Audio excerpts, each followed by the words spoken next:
Hola a todos, bienvenidos a nuestro podcast de hematología.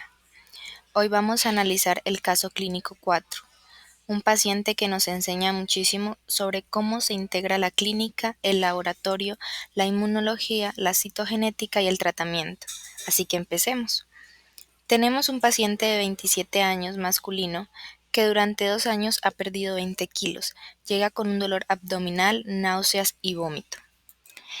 Desde la clínica ya se conocen algunos síntomas, que son la pérdida de peso de 20 kilogramos en 2 años.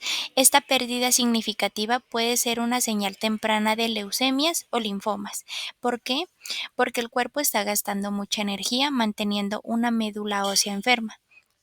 Además, la inflamación crónica y ciertas sustancias liberadas disminuyen el apetito y la enfermedad misma está consumiendo energía del organismo.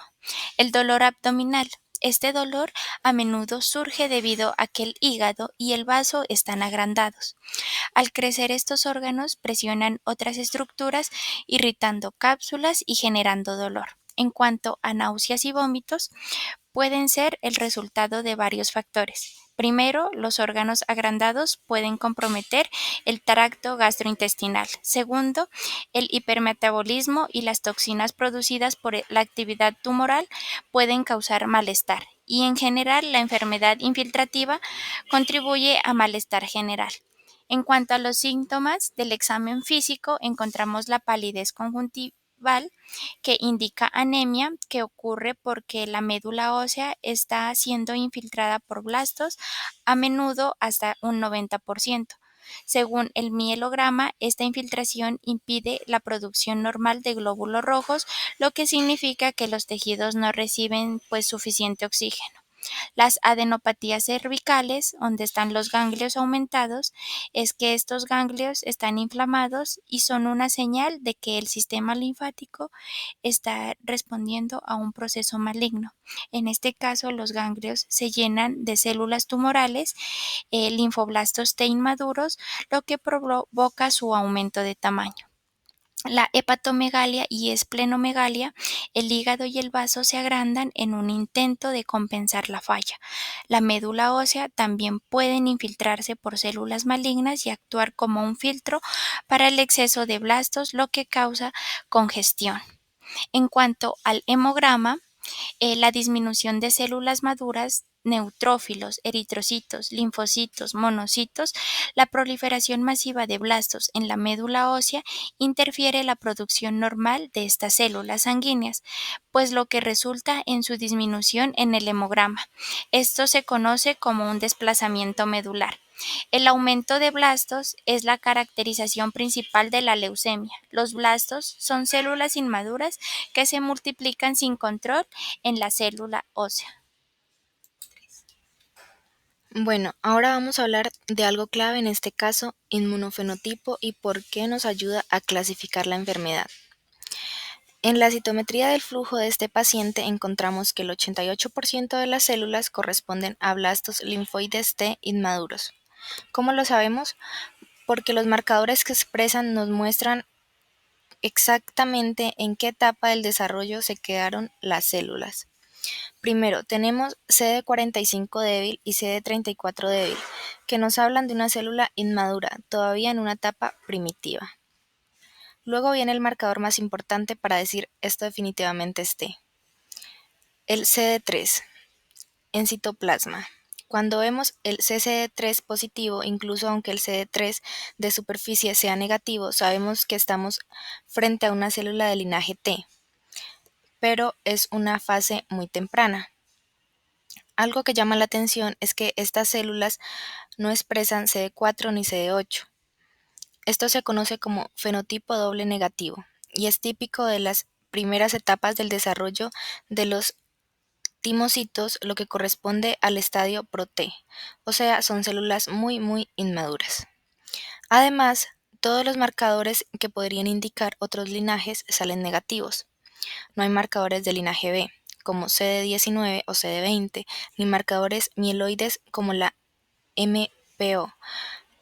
Estos nos permiten descartar otras posibilidades y confirmar que estamos frente a una leucemia linfoblástica aguda de estirpe T.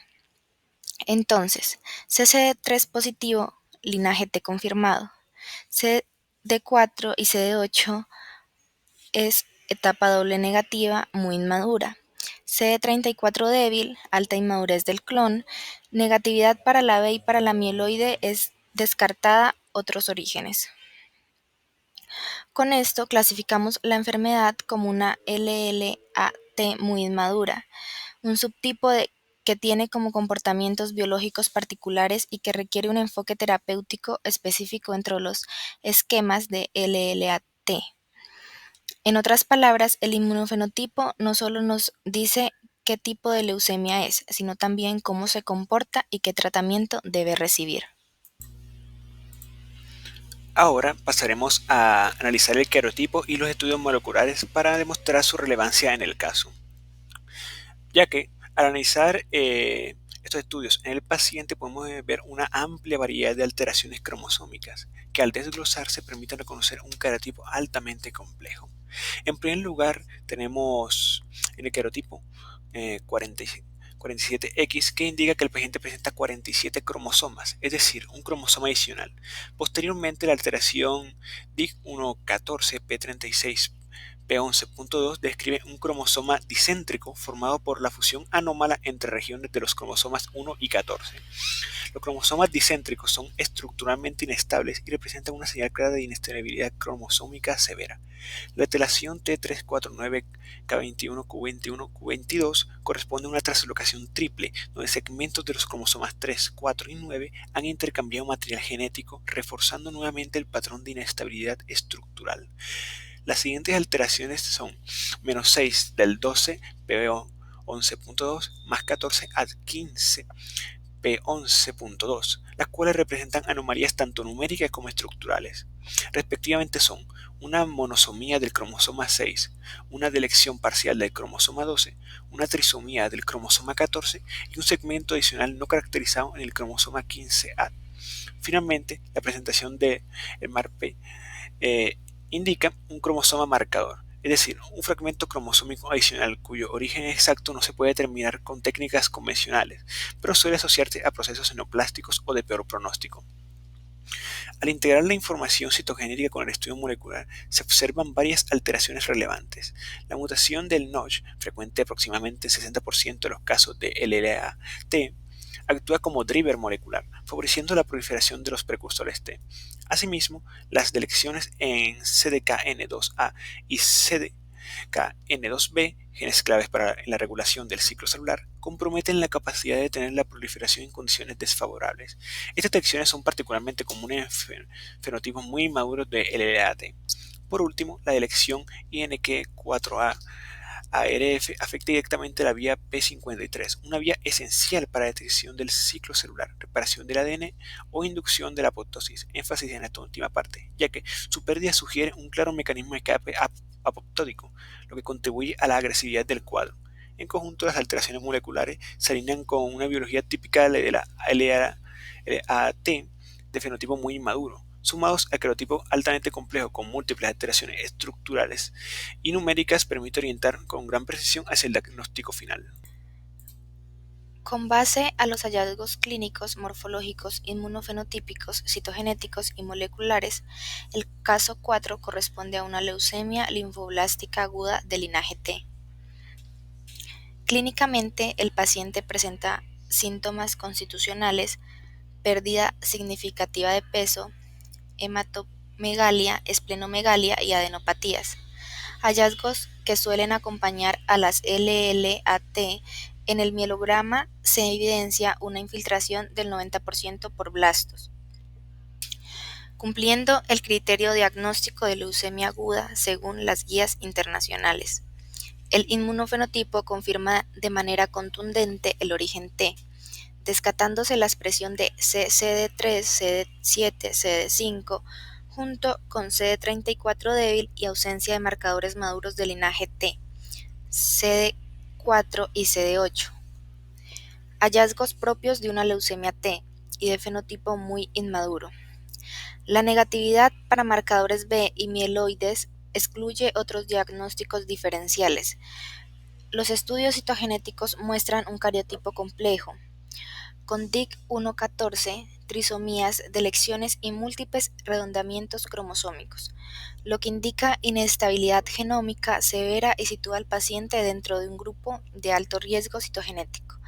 Además, las mutaciones detectadas ya antes mencionadas son alteraciones características y frecuentes en la LLAT. En conjunto, todos estos hallazgos permiten concluir que el paciente presenta una leucemia linfoblástica aguda de células T, fenotipo Pro-T muy inmaduro con cariotipo complejo de alto riesgo. Teniendo ya como base los hallazgos genéticos en este paciente, podemos determinar el grupo de riesgo en el cual se clasifica el paciente. Asimismo, esto nos va a ayudar a determinar el tipo de tratamiento adecuado en este caso. Primero es importante recordar que la clasificación del grupo de riesgo en leucemias se determina principalmente por dos cosas. Primero, por las alteraciones genéticas que presente el paciente y el comportamiento clínico de la enfermedad. En este caso tenemos hallazgos cromosómicos y moleculares que nos dan mucha información para poder realizar esta clasificación. El primer hallazgo importante que encontramos en el paciente es que tiene un cariotipo complejo. Esto significa que presenta varias alteraciones cromosómicas al mismo tiempo. Indica que las células tumorales tienen una gran inestabilidad genética y lo que normalmente se va a asociar con un pronóstico muy desfavorable y lo que la OMS y la CNNC lo clasifican como de muy alto riesgo. Además, el paciente presenta otros hallazgos importantes como son las delecciones en los genes CDKN2A en un 60% y en la delección del gen CDKN2B en un 65%. Estos genes son supresores tumorales, es decir, que actúan como frenos del crecimiento celular. Por ende, cuando se pierden, la célula pierde el control del ciclo celular y se vuelve más agresiva. Por eso también estas delecciones se consideran como marcadores de alto riesgo en ambos casos. Otro hallazgo importante es la delección del cromosoma 12P en el brazo corto, es decir, y en la monosomía 6. Estas dos alteraciones también están relacionadas con una evolución más agresiva y de menor respuesta al tratamiento que el paciente pueda tener. Por ende, ninguna de estas va a ser favorable y ambas suman al riesgo total. Curiosamente, en nuestro caso, el paciente tiene también una mutación en el gen NOTCH1 en un 40%. Este gen está muy relacionado con las leucemias linfoblásticas agudas del linaje T. Y en algunos casos se ha visto que su presencia puede mejorar la respuesta a ciertos esquemas de quimioterapia. Sin embargo, en este paciente, el beneficio potencial de este gen no es suficiente para contrarrestar el cariotipo complejo y las múltiples selecciones, por ende, no reduce el riesgo global. Teniendo en cuenta toda esta información genética, el paciente pertenece al grupo de alto a muy alto riesgo. ¿Qué significa clínicamente? Que su enfermedad podría ser más resistente a tratamientos convencionales y que también tiene una probabilidad de mayor recaída. Por eso las guías recomiendan que se deba considerar estrategias más agresivas como quimioterapias intensivas, incluso trasplantes de médula ósea en la primera remisión. Bueno, como podemos ver, la paciente presenta una leucemia linfoblástica aguda tipo T, con una infiltración de blastos del 88 al 90% en médula ósea y un cariotipo altamente complejo. Por lo tanto, se utilizan los medicamentos estándar del tratamiento. De primero tenemos el daunorubicina, un medicamento de la familia de las antraciclinas. Sus acciones consisten en intercalarse dentro del ADN e impedir que la célula lo replique. También bloquea la enzima topoisomerasa 2. Todo esto produce un daño profundo en los blastos y causa su. El segundo es vincristina, un fármaco que se a la tubulina y evita que se formen los microtúbulos necesarios para la mitosis. De esta manera, la célula queda detenida en división y no puede seguir proliferando. Luego tenemos los corticoides como la prednisona y la desametasona, que son esenciales en el tratamiento de la leucemia linfoblástica aguda tipo T.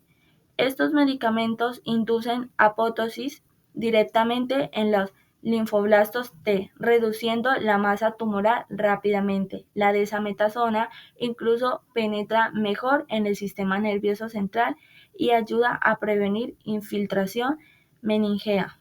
Posteriormente están los antimetabólicos.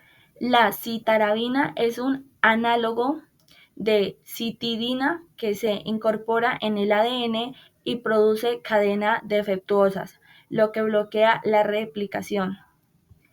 Y metatrosato inhibe una enzima clave para la síntesis de purinas, impidiendo que la célula pueda duplicar su ADN. Y finalmente la 6-mercaptopurina, que también bloquea la formación de purinas y se usa sobre todo en la fase de mantenimiento para evitar recaídas. Estos fármacos están diseñados especialmente para inhibir la actividad de la proteína BCR-ABL1 que presentan en pacientes con leucemia Filadelfia positiva. Muchísimas gracias por tener mucha atención en esta presentación.